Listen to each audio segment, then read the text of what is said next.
ከዳን እስከ ቤርሳቤ የገዛው ንጉሥ ዳዊት ለልቦና ጽናትን የሚሰጠው እንደ ጾም ያለ ምን አለ? በየዓመቱ የሚገባ በየዓመቱ የሚወጣ ስለሆነ ብቻ ነው። ውሃ ቀርተው በእግዚአብሔር ፊት አፈሰሱ። በዚያም ቀን ጾም።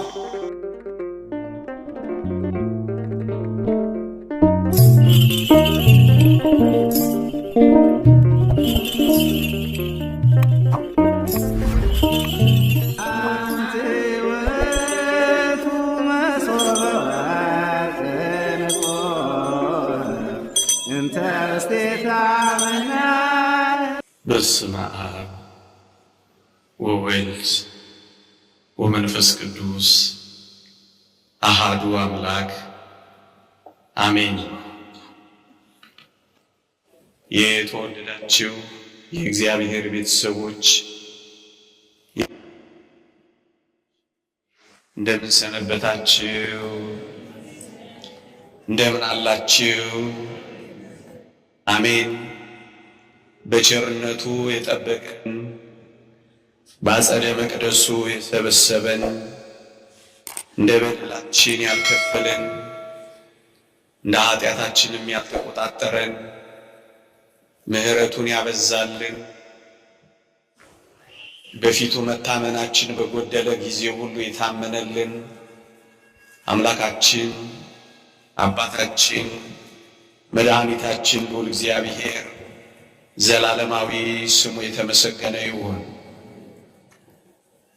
ለቀደምት አበው ለነቢያት፣ ለቅዱሳን ሐዋርያት፣ ለሐዋርያውያን አበው ለሊቃውንት የገለጸውን ጥበብና ምስጢር ለሁላችንም ይግለጽልን። አጠር ላለች ደቂቃ ሰምተን እንድንጠቀም እግዚአብሔር ይርዳን። ስለምን እንጾማለን በሚል ርዕስ እንማራለን። ጾም የጀመርንበት ሱባኤ የያዝንበት ሳምንት በመሆኑ ከዚህ ከጾማችን ተጠቃሚ እንድንሆን ስለምን እንደምንጾም እንድናውቅ የጾማችንንም ዓላማ እንድንረዳ የምታውቁትን ደግሞም ብዙዎቻችሁ የምትኖሩበትን ጥቂት መንፈሳዊ ሐሳቦችን ብቻ አስታውሳችኋለሁ። እግዚአብሔር ከሁላችንም ጋር ይሁንልን። አሜን። በቅዱሳት መጻሕፍት ስለ ጾም በተጻፉት አንቀጾች ሁሉ የጾም ጥቅሞች፣ የእግዚአብሔር ሰዎች በጾም ምክንያት ያገኙት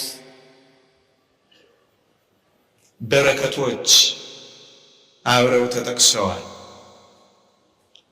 እነሱን ቀደም ብዬ አሰማችኋለሁ። በመጽሐፋችን ላይ በርካታ ጥቅሞች፣ በርካታ በረከቶች ቢኖሩ እኔ በዋናነት ጥቂት ነጥቦች ላይ ብቻ አተኩራለሁ።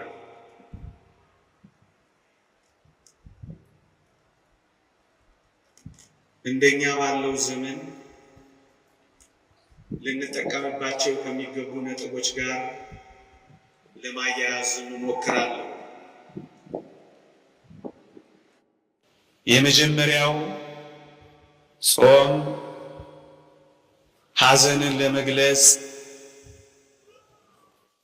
በእግዚአብሔር ፊት ማዘናችንን ለማሳሰብ ይጠቅመናል። ታስታውሱ ከሆነ ታላቁ ነህምያ አያሌ ቀንም አዝን ነበር፣ በሰማይም አምላክ ፊት እጾምና እጸልይ ነበር ይላል። ወገኖቼ ሐዘኑን የገለጸው ምሬቱን ያሳሰበው በወገኖቹ ላይ የደረሰውን ሐዘንም በእግዚአብሔር ፊት ያሳሰበው በብርቱ ጾምና ጸሎት ነበር። ወገኖቼ እንዲህ ነው የሚለው፣ አያሌ ቀንም አዝን ነበር፣ በሰማይም አምላክ ፊት ጾምና ጸልይ ነበር ይላል። ወገኖቼ ጾም ሐዘን አለው። ጾም የልብ ትካዜ አለው። ጾም በእግዚአብሔር ፊት ማዘናችንን መግለጽ አለው በውስጡ። ለዚህ ነው ነህምያ የኢየሩሳሌምን መፍረስ፣ የቅጥሮቿንም መቃጠል፣ የሕዝቦቹንም መበተን፣ የመቅደሱንም ነገር ሲሰማ አዘነና በአምላካችን በእግዚአብሔር ፊት አያሌ ቀን ከማዘኑ ጋር ይጾምና ይጸልይ ነበር። ወገኖቼ እኔና እናንተ በዚህ ዘመን በእርግጠኝነት በብዙ ነገሮች እያዘንን ነው ያለነው። ምናልባትም በምድር ላይ ሐዘን ካንጃበበባቸው ሰዎች ምናልባት ልንመደብ ይችል ይሆናል ካላጋነንኩት በቀር። ሐዘን አለብን። ሳቅ ላይ አይደለም ያለነው። ፈንጠዝያ ላይ አይደለም ያለነው። የምር በእግዚአብሔር ፊት መኖር የሚፈልጉ ሰዎች አሁን በሐዘን ስሜት ውስጥ ነው የሚኖሩት። ምክንያቱም በብዙ ጦርነቶች ውስጥ ታጅበን ነው ይህን ጾም እያካሄድን ያለን። በወገኖቻችን መካከል የእርስ በእርስ ጦርነቶች ህመሞች ሆነውብናል። መወሻሸት አንችልም። ይሄ ሐዘን ነው። ያኛውም የኛ ይሄኛውም የኛ ሆኖ ደም መፍሰስ እንባ ከመፍሰስ ጋር አብሮ መተከዝና ማዘን ይገባናል። የምር ሱባኤ የምር ጾም እናርገው ካል ከጾማችን ጋር ብዙ ሐዘን ይጠበቅብናል። እንደምታዩት ነው። ብርሃኑ ጨለማ እስኪመስለን ድረስ ምን ደስ የሚያሰኙ ነገሮች ያሉንና ሳቅ ይቀድመናል። ሆድ ለማባስ እናንተን ጥልቅ ሐዘን ውስጥ ለመክተት የበራውን ፊታችሁን ለማጨለም ደስታችሁን ለማጨፍገግ ፈልጌ ግን አይደለም። እውነቱን ግን ዋጥ ማድረግ አለብን። ሐዘን አለብን። ምክንያት ምስኪኖችና ምንም ያልሆኑ ሰዎች የሞት ዜናቸውን ደጋግመን እንሰማለን። ይህን እንዴት አድርገን ልንክደው እንችላለን? ምንም የለብንም። ስለዚህ ኦርቶዶክሳውያን የእውነት ጾማችን ከሐዘን ጋር ነው? ሐዘን አለብን ነው? ስለታወጀና መደበኛ ኖርማል ስለሆነ ነው እያሳለፍን ያለነው። ጾማችን፣ ሱባያችን፣ መራባችን ለውጥ እንዲያመጣ ከፈለገን የምር ማዘን አለብን።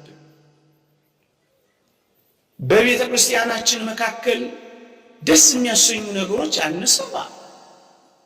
እዚህም እዚያም አትሰበርም እንጂ ለመሰበር የምትቀርብ እስክትመስል ድረስ ትገፋለች። ይሄን መካድ ይቻላል? አይቻልም። ታዲያ የሚያሳዝንን ነገር የለም። እንደው እንደውም የሚያስደስተን ነገር ነው የጠፋ የሚመስለው። አንዳንዶች ይህን ለመካድ ሲሞክሩ እጅግ ያሳፍራል። እኛ እኮ ደስታ ጠልተን አይደለም፣ ሳቅ ጠልተን አይደለም። እውነቱ ግን ሐዘን ነው ያለብን። ብዙ ወጣቶች ከኛ ጋር መኖር እንደማይፈልጉ ታውቃላችሁ። ስደትን እየመረጡ ብዙዎች እዚህ ቅርባችን ኢሚግሬሽን እንደሚሰለፉ ታውቃላችሁ። ምን ይሄን መካካድ ይቻላል? አይቻልም። እና ሐዘን የለብን አለብን። ምኑን አንስተን ምኑን እንተዋዋለን? ታዲያ ይሄን የምር እያዘናችሁ ነው የምትጾሙ? እስኪ በዓላማ ሐዘን አለብን። ይሄንን ሁሉ እያሰብን የገለጽኩትንና ያልገለጽኳቸው ደግሞም ከቤታችሁ ደግሞም ከኑሯችሁ ደግሞም ከጓዳችሁ ደግሞም አፍንጫችሁ ስር ካሉት ህመሞችና ስቃዮች ቁስሎች ተነስታችሁ ማዘን አይገባል። አያችሁ፣ አያሌ ቀንም አዝን ነበር፣ በሰማይ አምላክ ፊት እጾምና እጸልይ ነበር ይላል። ሳይበሉ ለሚያድሩት፣ መጠጊያቸው ለሚንከራተቱት፣ የነገ ተስፋቸውን ጭርምት ኩርምት ብለው ተጠብሰው ለሚያስቡት፣ ለሚቀጥለው ትውልድ ጭምር ማዘን የለብንም? እንግዲያውስ የምር እግዚአብሔር የሚቀበለው ሱባኤና ጾም እንዲሆን ከፈለገን ማዘን እንጨምርበት፣ ልምድ አናድርገው። አንደኛ። ሁለተኛ፣ በቅዱሳት መጻሕፍት የምር ይጾሙ የነበሩ ሰዎች በጾማቸው ምን ያደርጉ እንደነበር ታውቃላችሁ? ራሳቸውን በልዑል እግዚአብሔር ፊት ያዋርዱ ነበር። ወገኖቼ መጽሐፍ ቅዱስ እንዲህ ይላል፣ በፈጣሪያችን ፊት ሰውነታችንን እናዋርድ ዘንድ ጎዳናችንንም ያቀናልን ዘንድ ለልጆቻችንና ለፍጥረቱም ሁሉ ጎዳናቸውን ያቀናላቸው ዘንድ አህዋ በሚባል ወንዝ ጾምን እንጹም ብዬ አዋጅ ነገርኩኝ።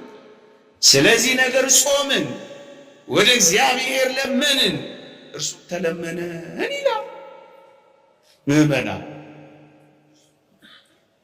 እንዲህ ያሉ የጾም ጊዜያት በኢትዮጵያ ኦርቶዶክስ ተዋሕዶ ቤተክርስቲያን ኩራታችን የሚተነፍስበት ወቅት ነው መሆን ያለበት።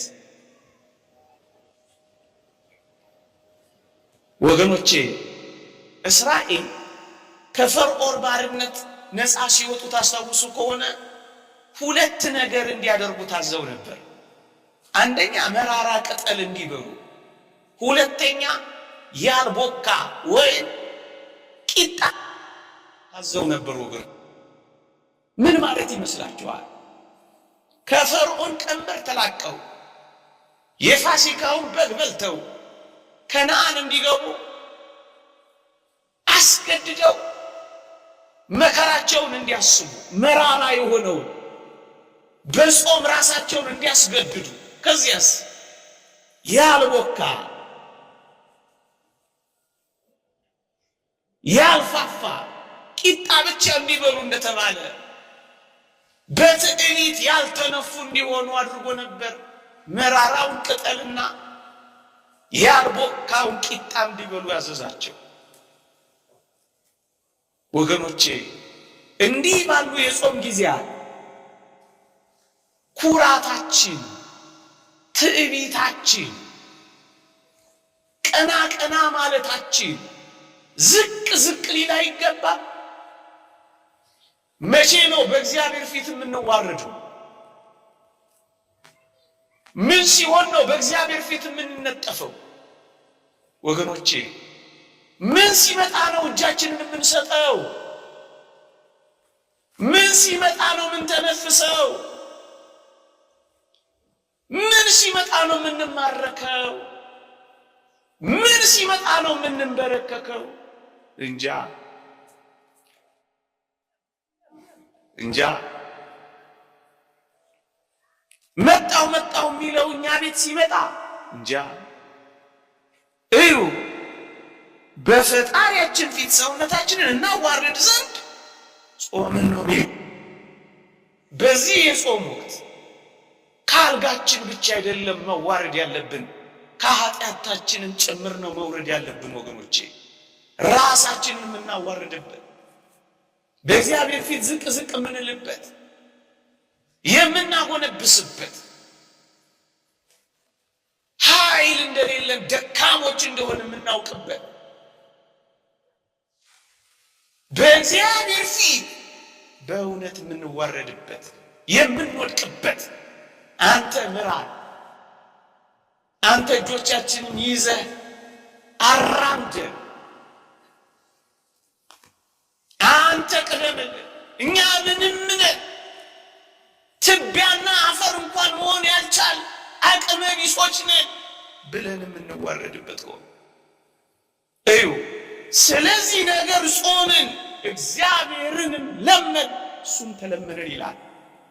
ስለምን እየጾማችሁ ነው? ስለምን እየጾምን ነው ወገኖቼ? ጉዳያችን ምንድነው? አሁን የምንጾምበት ስለዚህ ነገር ጾም የምንልበት ጉዳይ አለ ነው? መደበኛ ስለሆነ በየዓመቱ የሚገባ በየዓመቱ የሚወጣ ስለሆነ ብቻ ነው እየተራብን ያለን? ረሃብ ነው የያዝነው? ጾም ነው የያዝነው? ክርስቶስን ለማገልገል እየተራብን ነው ወይስ እንዲሁ ልማድ ስለሆነ ነው? አሁን በእግዚአብሔር ፊት የምንዋረድበት ጊዜ ካደረግነው እንድንበታለን፣ ልመናችን ይሰማል። ስለዚህ ነገር ጾምን፣ እግዚአብሔርን ለመንን፣ እርሱም ተለመነን ይላል። ዕዝራ ነው ይህን የሚለው። እግዚአብሔር እንዲለመነን ከፈለጋችሁ፣ እግዚአብሔር እንዲሰማን ከፈለጋችሁ በእነዚህ የጾም ወራት የምር ራሳችንን በእግዚአብሔር ፊት እናዋርድ፣ በንስሐ እናዋርድ፣ ደካማ ነን ብለን እናዋርድ፣ ኃይል የሌለን ምንኛ ምስኪኖች ነን ብለን እናዋርድ፣ ደካማውን ምንኛ ረዳኸው ብለን ወደ እግዚአብሔር እናንጋጥ። ምን ኃይል አለ? እስኪ ተመልከቱ እንዴ! ምን የምንከላከልበትና ምን የምንድንበት ጉልበት አለ? አያችሁ፣ አይዟችሁ፣ እየጨረስኩ አንድ ሁለት ቀን ቢፈጅብኝ ነው ከእንግዲህ ይሁን። እሺ፣ እንጂ ማታረገው ምላችሁ ነው። እየሰማችሁ ለእግዚአብሔር የምንነግረው ብዙ ነገር የለንም? አለን የለን? እግዚአብሔርን የምንለምነው ገጽ ይበቃዋል? አይበቃው። እንተዋወቃለን። ታዲያስ እግዚአብሔርን የምር መለመን ከፈለግን ልክ እነ ዕዝራ እንዳደረጉት ራሳችንን ማዋረድ የለብን። ሁለተኛ የነቢዩ ዳንኤልንም ቃል አንብብላችሁ። ዳንኤል ሆይ አትፍራ፣ ልብህም ያስተውል ዘንድ ሰውነትህንም በአምላክ ፊት ይዋረድ ዘንድ ካደረክበት ከመጀመሪያው ቀን ጀምሮ ቃል ተሰምቷል፣ እኛም ስለ ቃል መጥቻለሁ ይለዋል። ከመጀመሪያው ቀን ጀምሮ ራስን ካዋረድክ በእግዚአብሔር ዘንድ ቃል ተሰምቷል አለ። ወገኖቼ የዚህ ሁሉ ሕዝብ ቃል እግዚአብሔር እንዲሰማ ሁላችንም መዋረድ የለብንም ወገኖቼ። መቼ ነው በማህበር የምር የምናለቅሰው ተሰብስበን? አላያችሁ? የዛሬ 2 ዓመት ይመስለኛል እንዲህ አይነት አስደንጋጭና ክው የሚያረጉ ነገሮች መስማት አለብን። እግዚአብሔር ሊምረን አይገባም? ለኛ ምህረት አያስፈልግም? ለኛ የኃጢአት ስርየት፣ ለኛ ጥያቄ መሰማት አያስፈልግም? አያችሁ፣ እግዚአብሔር የሚሰማን ይልቁንም ራሳችንን ባዋረድን መጠን ነው። የምናዋርደው ደግሞ በጾም መሳሪያነት ነው ወገኖቼ። ሁለተኛ ሶስተኛ ከበደላቸው ከኃጢአታቸው የሚመለሱ ሰዎች ሁሉ ይጾሙ ነበረ ወገኖቼ። አሁን ይህንን ጾም ስንጾም ወገኖቼ በበደል እስራቶች፣ በኃጢአት ትብታቦች፣ በተከፈቱ አንደበቶች፣ በሚናጠቁ እጆች፣ በቆሸሹ ሰውነቶች እነዚህ የአጽዋማት ወራት ወገኖቼ በደላችንን ሳናምን በኃጢአታችን ሳንጸጸት በበደልና በክፋቶች መካከል እየተመላለስን መሰማትን ከወዴት እናገኛለን? ጾም ወደ እግዚአብሔር የመመለሻ በድለናል ብለን በእግዚአብሔር ፊት የመነጠፊያ ጊዜያችንም አይደለም። ስንቶቻችን በንስሐ ሕይወት ገጥመነዋል? እንዴ እንድንሰማ ተቀባይነት እንድናገኝ መንገዱ ይሄ ከሆነ ታዲያ ጾማችን የመመለሻችን እንዲሆን አናደርጋትም? በጣም ቀላል። ከእግዚአብሔር ጋር በድለናል ብለን ንስሐ መግባትና መታረቅ ብቻ። እንዲህ ይላል እግዚአብሔር ቃል፣ ላንብብላችሁ። ውሃ ቀርተው በእግዚአብሔር ፊት አፈሰሱ፣ በዚያም ቀን ጾሙ፣ በዚያም እግዚአብሔርን በድለናል አሉ። ጾም በደልን ማመኛ፣ ጾም እግዚአብሔርን ደጅ መጥኛ፣ ጾም በንስሐ ምክንያት ለኃጢአት መካሻ ጊዜ ካልሆነ ታዲያ ምንድን ነው? እንዲሁ መደበኛ ልማድ፣ እንዲሁ ሰዓት ሲደርስ መብላት፣ እንዲሁ ቀን እየጠበቅን ዓመት ይሄን ማድረግ ሳንመለስ ስንት ጥያቄያችሁ ሳይመለስ ስንት ጾም አለፈ። የጾም ውጤቱ የሚታወቀው የመንፈሳዊ የሕይወት ለውጥ ስናመጣ ነው። 55 ብርቱ የጾም ቀናት ባለፉ ቁጥር ስንት የሕይወት ለውጥ ያላመጣንባቸው የጾም ወራት ነጎዱ። እመኑኝ፣ ይሄ 55 ቀን ካለቀ በኋላ የሕይወት ለውጥ እናመጣለን። ቅዱስ ዮሐንስ አፈወርቅ የጾም ውጤቱ የሚታወቀው የሕይወት ለውጥ ስናመጣ ነው ይላል። አለበለዚያ ምኑን ጾም ነው? ትንሽ ጊዜ ገርበብ፣ ከዚያ ደግሞ ገርበብ ያደረግነውን ያክል ክፍት እናደርገዋለን። ትንሽ ጊዜ ሰብሰብ፣ ከዚያ በኋላ ደግሞ ባያሌው እንበተናለን። ታዲያ የታለ የጾም ጥቅሟ? ዋናው የጾም ጥቅም ለውጥ ነው። እሱስ የሕይወት ለውጥ። ተናጋሪዎች ጭምቶች ሲሆኑ ለውጥ ነው። ኃያላን ደካሞች እንደሆኑ ሲያስቡ ለውጥ ነው።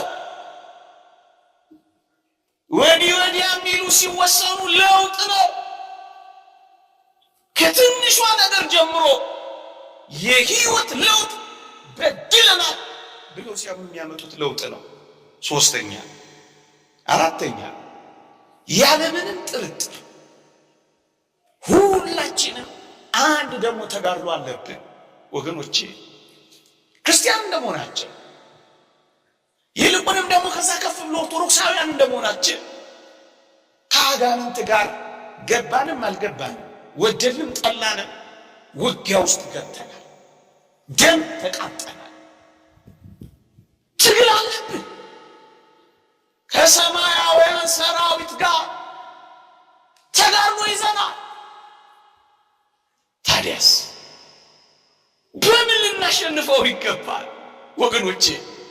የሚታገሉን አጋንንት አይናቸውን ትኩር ብለው ቢያዩ ሊያጠፉ የሚችሉ መናፍስት እንዳሉ አታውቁ?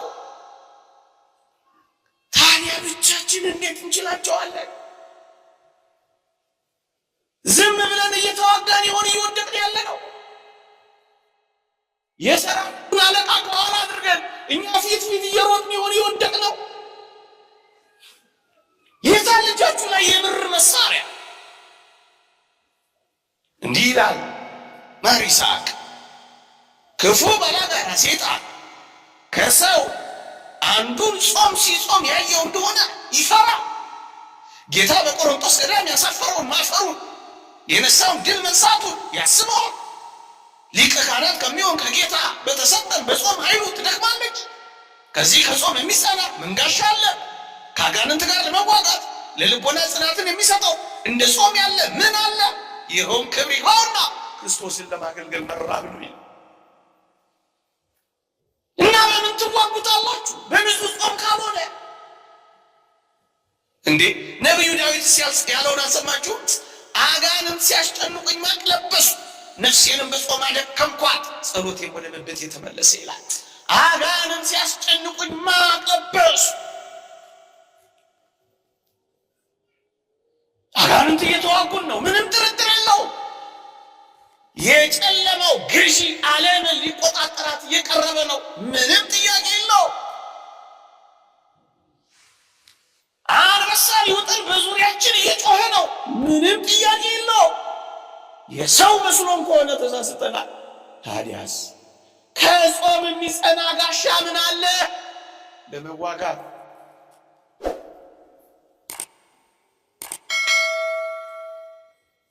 ስለምን እንጾማለን?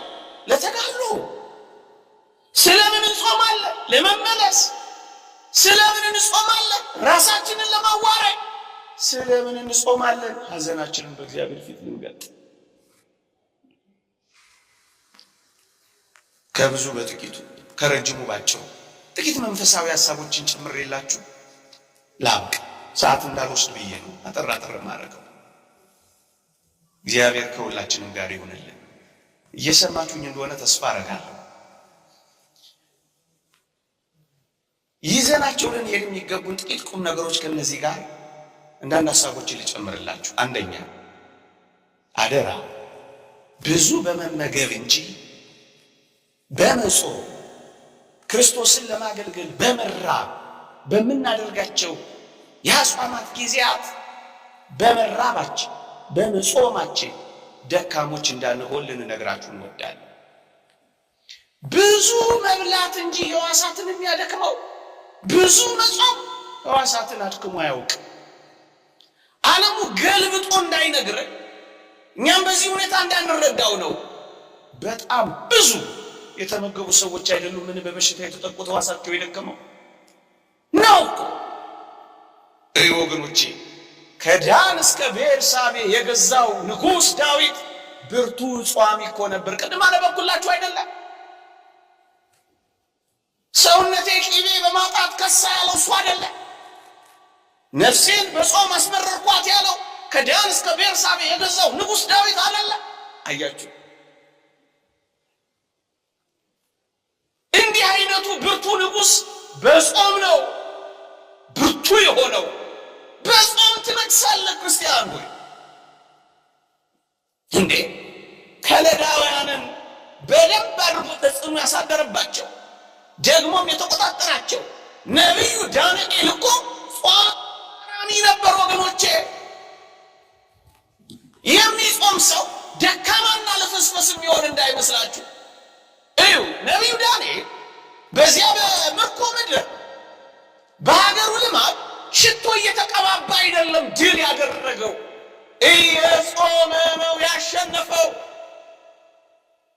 ማሸነፍ ከፈለጋችሁ በኮስሞቲክስ ብዛት አይደለም እናሸንፈው፣ ነፍሳችንን በጾም በማስዋብ ነው። ይሄው የሚነግረን እሱ ነው። በጥበብና በማስተዋል የበለጸጉት በራእዮችና በህልሞች የዳበሩት እነዚያ ሶስቱ ሕፃናት በላተኞች እንዳልነበሩ አታስታውሱ? የበላና የተማረ እንግዲህ ሞክሩት፣ ሊሆን ይችላል አንደኛው። ግን እውነቱን እንነጋገር ከተባለ እንደ እግዚአብሔር ቃል አስተዋዮች፣ ጥበበኞች፣ በጣም ንቆች የነበሩት በጣም ብዙ የሚበሉት አለ።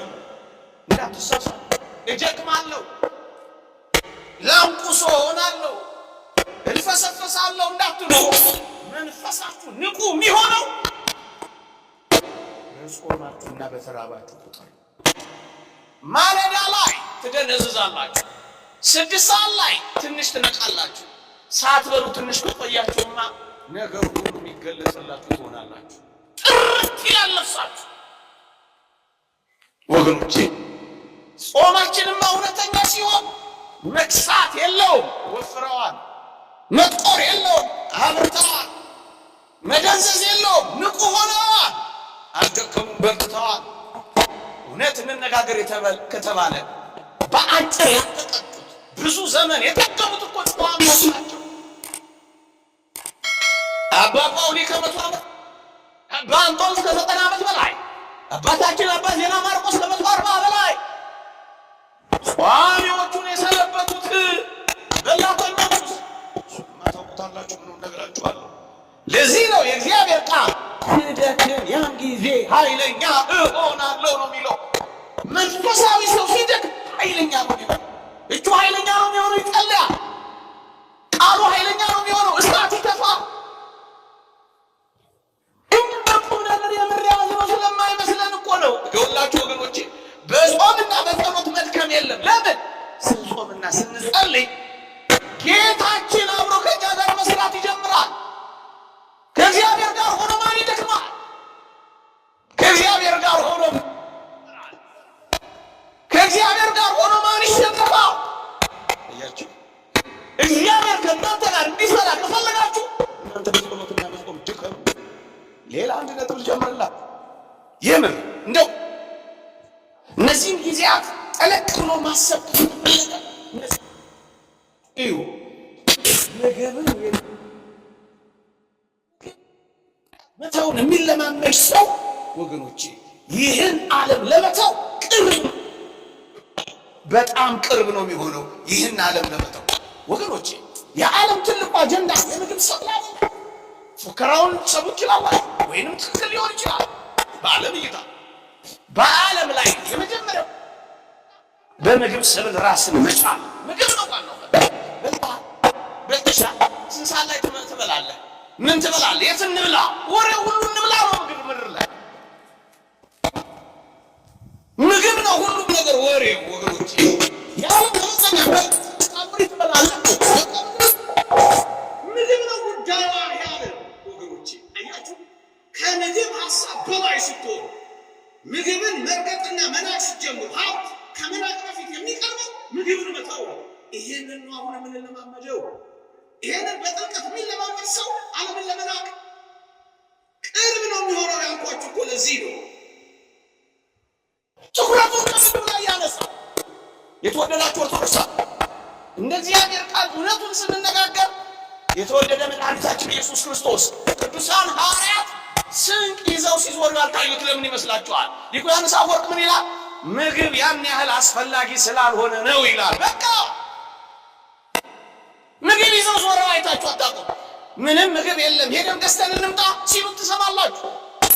ጀግሞትና ርቦት ውሃ ጠምቶት ነበረ፣ በውሃ ጉድጓድ ተቀመጠ ሲል ታገኙታላችሁ። ለምግብ እጅግም ትኩረት አይሰጥም ነበር ጌታችን። ይልቅ ያቺን ነፍስ ለማዳን ነበር ትኩረት የሚያደርገው። ሁላችን ምግብ ላይ ትኩረት ስላደረግን ነው የደከምነው። ምግብን መናቅን መልመድ የምንጀምረው እንዲህ አይነት የጾም ጊዜያትን ስለ ከዓለም በላይ እንሆናለን። የመንፈስ ልዕልና እናገኛለን፣ ከፍ እንላለን፣ ነፍስን ማስቀደም እንጀምራለን። ይሄ ጥልቁ የመንፈሳዊ የወላችሁ ወገኖች ከምግብ በላይ ስትሆኑ ሰማዕትነትን እየለመዳችሁ ትሄዳላችሁ። በሙሉ ሰማዕታትን ተመልከቷቸው። ስልጣን እንስጣችሁ ንሹሟቸው ሲሏቸው የረገጡት ለምን ይመስላችኋል? ሰውነታቸውን አስለምደዋል። ከምግብ ጀምሮ ነው። ስግብግቦች አይደሉም፣ ቁጥቦች ናቸው፣ ልከኞች ናቸው። ከዛስ የትኛውንም ነገር ለመግጠም ወደኋላ አፈገፍጉ። ለምን? ከምግብ በላይ ናቸው ወገኖቼ። ፍርሃት ይኸውላችሁ፣ ከምግብ በላይ የሆነ ሰው ፍርሃትን አስወግዶ ይጥላል። አይፈራም፣ አያፍርም። እውነትን ከመናገር ፈቀቅ አይልም። ምግብ ነው የዓለም ዋናው ጉዳይ። ገንዘብ ቢገኝ ለምግብ ነው፣ ሌላ ለምን? ምናልባት ጌጣጌጥ ለመግዛት። ሰዎች ለዚህ ዓለም የምንታመመው በዋናነት በምግብ ጉዳይ ነው። የእውነተኛ ጿሚው ስንሆን ግን ከዚህ ሀሳብ በላይ ነው የሚሆነው። ነቢዩ ኤልያስንና መጥምቀ መለኮት ቅዱስ ዮሐንስን ተመልክቷቸው። ያኛው አካል ይሄኛው ሄሮድስን ሳይፈሩ የሚገስጹት ለምን ታውቃላችሁ? አይበሉም ነበረ። አይበሉ በረሃኞች ነበሩ። ለዚህ ነው አጥብቀው ሲገስጹ የሚታየው። ለምን እኛ ፈሪዎች ሆን በላተኞች ሆና ኧረ ልኑርበት። አያችሁ የዓለም ተለማማጮች፣ የጉልበቷ ተለሻሾች፣ የማማመለሏ ተንበርካኪዎች ምን ሆነው በበላንና ለምግብ እጅግ ትኩረት በሰጠን መጠን ነው ወገኖቼ። አባቶቻችንም ይህን ግልጽ በሆነ ቋንቋ አስቀምጠዋል። ምን ይላሉ? ለገንዘብና ለከንቱ ውዳሴ በሞት ስሙ።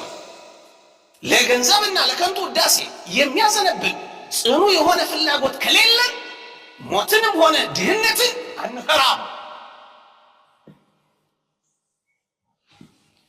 ለምንድን ነው ፈሪዎች የሆነው? ድህነትንም ሞትንም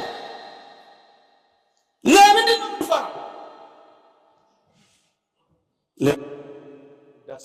ከፍ ያለ ግምት ስለሰጠን ነው። ደግሞ እኮ አጭሩ የምግብ ጣዕሙ የምግብ እይታው በጣም አጭር እንደሆነ ታውቃላችሁ። ለአጭሩ ነው ረዥሙ እየቀየርን ያለ ነው። አጭር ስትል ምን ማለት ነው ካላችሁ፣ የምግብ እይታው በጣም የሚስበን እኮ ከእጃችን አንስተን አፋችን ውስጥ እስክንከተው ድረስ ነው። እውነት አሰብ ከዛ በኋላ ይታያል። ምን ያክል አጭር ነው ከእጅ እስከ ጣዕሙማ የበለጠ እኮ በጣም አጭር ነው። ከምን እስከ ምን? ከምላስ እስከ ጉሮሮ እኮ እንዲህ ላለው የአጭር አጭር ነገር እኮ ነው ዘመናችንን ሁሉ ተጣብቀን ምንኖረው። በጣም አጭር ነው። ጣዕሙ አጭር ነው። እይታው አጭር ነው። መጎምሸቱ አጭር ነው ወገኖች። እንደው እውነተኛ ጾምን የምር የምንጾም ከሆነ ሌላ ሶስተኛ ነጥብ ጨምርላችሁ እዩ። በጾም የገነባ ነው ቆየት ብለን በጥጋው እናፈርሰው። ደግሞ አለው ስትጾሙ ውላችሁ የለም ታዲያስ ቆየት ብላችሁ ብዙ በመጥገብና ብዙ በመብላታችሁ በጾም ምክንያት የገነባችሁትን መንፈሳዊ ጸጋ አደራችሁ እንዳታፈርሱት። እና ምን እናድርገው ካላችሁ በልኩና በመጠኑ ተመገቡት። ጾም ማለት ይሄ ነው። አታፍርሱ።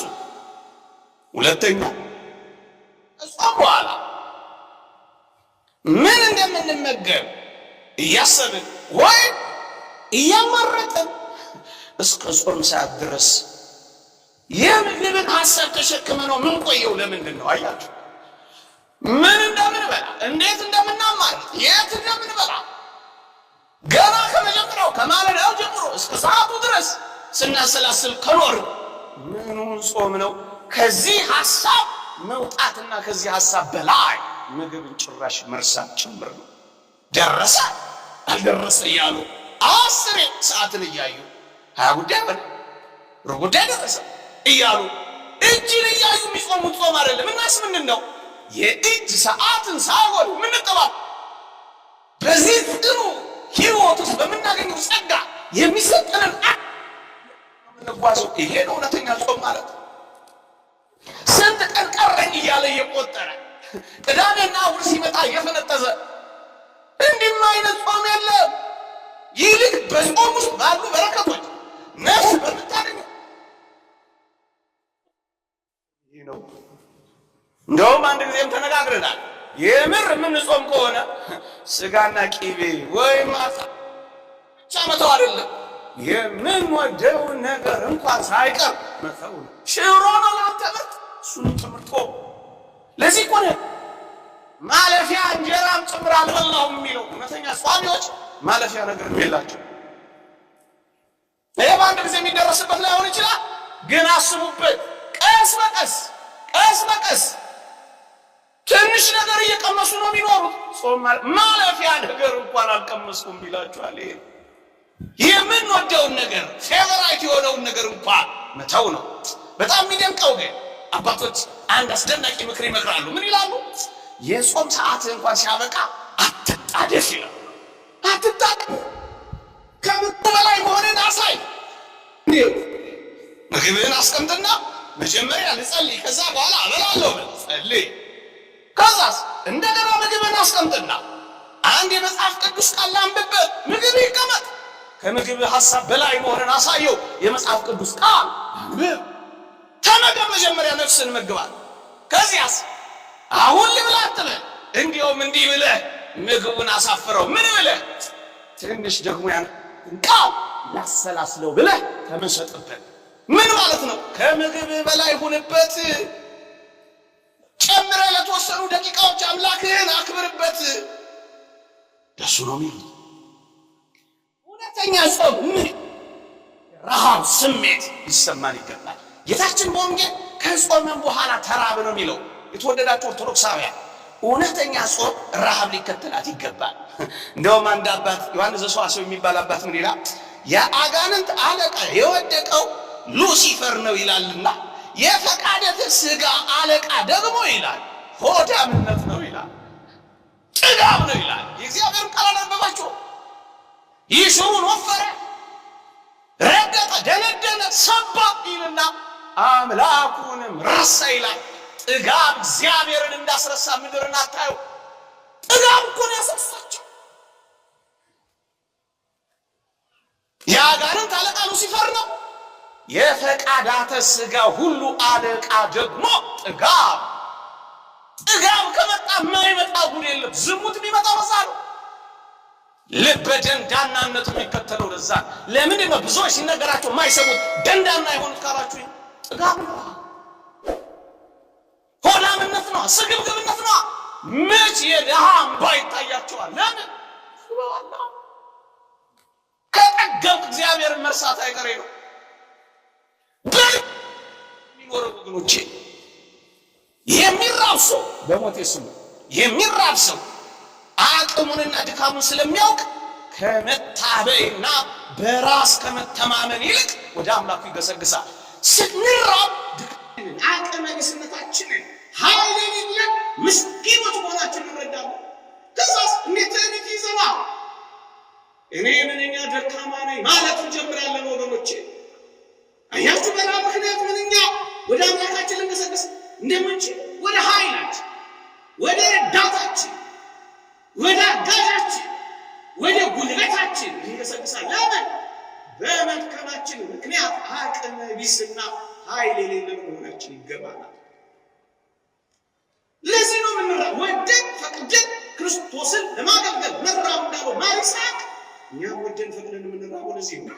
እንደውም አባቱ ይወላችሁ ምን ይላሉ? ብርቱ ጸሎት መጸለይ የሚፈልግ ሰው እንደውም ሊቁ ዮሐንስ አፈወርቅ ነው የሚለው በምሽት ሰዓት ተንበርክከህ የአምላክን ስም ልትጠራ ስትል ሆድህ እንዳይከብድህ ሆድህን በልኩ ሙላው ይላል። እንኳን በአጽዋማት ወራት በሌሎች ወራት ጸሎታችን በደንብ እንድትደረግ ተፈለጋችሁ ሆዳችሁን ባዶ አድርጓል። ምን ማለት መሰላችሁ? በጥጋብ ሆድ ሲከብድ መጸለይ ስለማይቻል እኮ ነው። እንደውም ይኸውላችሁ በጥጋብ ምክንያት እንባ ይደርቃል። ሆድ ሲጎድል በብዙ ጾም መካከል የእንባዎች ምንጭ ይፈልቃል ይላል ዮሐንስ ዘሰዋስው። በእግዚአብሔር ፊት የእውነት ለመዋረድ ከልብ የሆነ የነጨ እንባ አፍስሶ በእግዚአብሔር ፊት ይቅርታን ለመጠየቅ እውነተኛ ክርስቶስን ለማገልገል መራብን ይጠይቃሉ ወገኖቼ። እንደውም አባቶቻችን ምንድን ነው የሚሉት? በረሃብ የምትፈጸም ትንሽ ጸሎት በጥጋብ ወቅት ብዙ ድካም ይሻላል ይላል። በረሃብ ወቅት የምናደርሳቸው ጸሎት ትጠቅመናለች ወገኖቼ። ዝምተኛ ያደርጋል። በጣም ዝምተኛ ነው የሚያደርገው። የሚጾም ሰው፣ የማይበላ ሰው፣ ጿሚ ሰው አፉን እንደፈለገ ዝም ነው የሚለው። አፉ ይዘጋል። ስለ በጎ እንኳን ማውራት አይችል፣ ይጸጥ ይላል። ለዚህ እኮ ነው አባቶቻችን ጭምትነት ሕይወት የሚኖሩት። እዋቸው እነዚህ በጣም ብዙ ጊዜ ስጋ የሚበሉትን አራዊት ተመልከቷቸው። በጣም ተናዳፊዎች፣ በጣም ተናቋሾች፣ በጣም ኃይለኞች አውሬዎች ነው የሚሆኑት። እነዚህ ምናምን ከቅጠል የሚቀምሱ ምስኪኖች ናቸው። አቀርቅረው ነው እዋቸው ተፈጥሮን እንኳን አጣ። በእነዚህ ወቅት ቱታ፣ በእነዚህ አልቃሾች፣ በእነዚህ ወቅት ዝምተኞች፣ በእነዚህ ወቅት ሰማዕታት፣ በእነዚህ ውስጥ የሚራራ ልብ ይኖረናል። ይኸውላችሁ መራብ ስታዩ ለሚራቡት ደግሞ መራራት ትጀምራላችሁ። በጥጋብ ውስጥ ኖሩ ግን መራራት ከቶ የሚሆን አይታያችሁ። ምን ማለት ነው? ይህን ሀሳብ ተጠቅልለው እንደነዚህ አይነት አጽዋማት ወራት ድካማችንን ማወቂያ አቅመቢስ መሆናችን መረጃ፣ አምላካዊ ኃይሉን ለማግኘት ደጅ መጥኛ ነው የሚሆኑት። በቃ ክርስትና ጥልቅ ሕይወት የሆነው የሚሆነው እጅግ ብንጠግብስ ምን እንሆናለን? እሱን 1 ደቂቃ ወይ 2 ደቂቃ ውስጥ ብቻ ተናግሬ ያበቃል። በጣም የምር እግዚአብሔርን ደስ የሚያሰኝ መንፈሳዊ ሕይወት ለመኖር ይፈልግ በተለይ ብርቱ የሆነው እንደውም ምን ይላል አንድ አባት በጣም የሚገርም ነገር ይናገራል። ምን ይላል? ጠግቦ መመገብ ይላል። ይኸውላችሁ ተሞክሮ የተፈተሸ የደጋግ ክርስቲያኖችን የሕይወት ተሞክሮ ነው የምነግራችሁ። ምንም ጠግቦ መመገብ የዝሙት አባቷ ነው ይላል። በዝሙት እንዳትፈተኑ ከፈለጋችሁ ወጣቶች በመጠን ድሉ። 2 ቀን ማክፈል ባችን 1 ቀን አክፈል። 1 ቀን ማክፈል ባችን እስከምትጠግብ ከመብላት ተከልከል የሚሉት እኮ ለዚህ ነው። የዝሙት አባቷ የተለያዩ ምግቦችን ሲበሉ መኖር ተበላ፣ ተጠጣ፣ ተጨፈረ የሚሉት እኮ ለዚህ እኮ ነው። ታዲያ የት ይጠፋል የገባው የወጣው? አየህ አባቷን ነው የምትገለው። ስትጾም ስትጸልይ አባቷን ነው ራሱ የምትቀጠቅጠው። እሱ ማለት ነው ወደ አምነቱና ስግብግብ ነው። ከዛስ ዝሙትን ታጠፋዋል። በጾም ደግሞ ሆድን ስታስጨንቀው በጾም የበለጠ የኖርክ ስትመጣ ደግሞ ንጽህናን ትጎናጸፋለህ። ወገኖቼ አብዝቶ ከመብላት ሰውነቱን ገብቶ የሚኖር ሰው ከኃጢአት ይከለከላል ይላል ሃይማኖት አበው። በእውነት ከኃጢአት ምንርቅበት እንዲሆን አስበን ልንጾመው ይገባል። ከኃጢአት ገተን ለመኖር ወገኖቼ፣ ከኃጢአት ገተን ለመኖር አንድ ምሳሌ ብቻ መስዬላችሁ አበቃለሁ። ያልኩትን ሰዓት ለመጠበቅ አብዝቶ የሚመገብ ሰው ወይም አብዝቶ የሚመገብ ሰውነት ስራው በአናዋወሩ ወይም በሰውነቱ ውስጥ በደረቅ እንጨት ውስጥ እንዳለ ነው ይላል አንድ አባት። የእንጨት ብዛት እሳትን እንዳያበዛ እንደዚሁም ልዩ ልዩ የሚሆኑ ምግቦችን መለዋወጥ ዝሙትን ያበዛዋል ይላል። እሳት እንደመልቀቅ ነው ይላል። በሞቴ እሳት የረቀቅንበት እኮ ነው። እንጨት ከበዛ እሳቱ እንደሚበዛ በጣም ምግብ ከበዛ ዝሙት የሚበዛ። ታዲያ ባንፈተን ነው የሚገርመን። እንደዚህ እየበላን እየጠጣን ታዲያ ምን እናድር? በልኩና በመጠኑ ነው። እንደውም አንድ አባቴ በተመለከተ ሆዱን የሚንከባከብና መንፈሰ ዝሙትን ድል ለመንሳት ተስፋ የሚያደርግ ሰው እሳትን በዘይት ለማጥፋት የሚሞክር ሞኝ ሰውን ይመስላል ይላል። እንዲያ ነው ደግሞ ለምን እንጾማለን? ሐዘናችንን እንግለጥበት፣ በእግዚአብሔር ፊት እንዋረድበት፣ ልመናችንን የሚሰማበት እናደርግበት፣ ከአጋንንት ጋር እንታገልበት፣ ጥልቅ የሆነ ሰማዕታትን እንልመድበት፣ ዓለምንና ምኞቷን እንናቅበት፣ ከምግብ ሐሳብ በላይ ሆነን ዓለምን ለመተው እንደርደርበት። ወገኖቼ ጥልቅ የሆኑ መንፈሳዊ ሐሳቦችን እንፈጽምበት። ይቆየን፣ ያስተማረን የመከረን አምላካችን እግዚአብሔር ክብርና ምስጋና ይግባው። በረከት ረድኤቱን ድል መንሳቱን ያጎናጽፈን። ለኢትዮጵያ ሀገራችን ለተዋሕዶ ሃይማኖታችን በእነዚህ በጾም ወራት በረከት ረድኤት ያምጣልን። አሜን።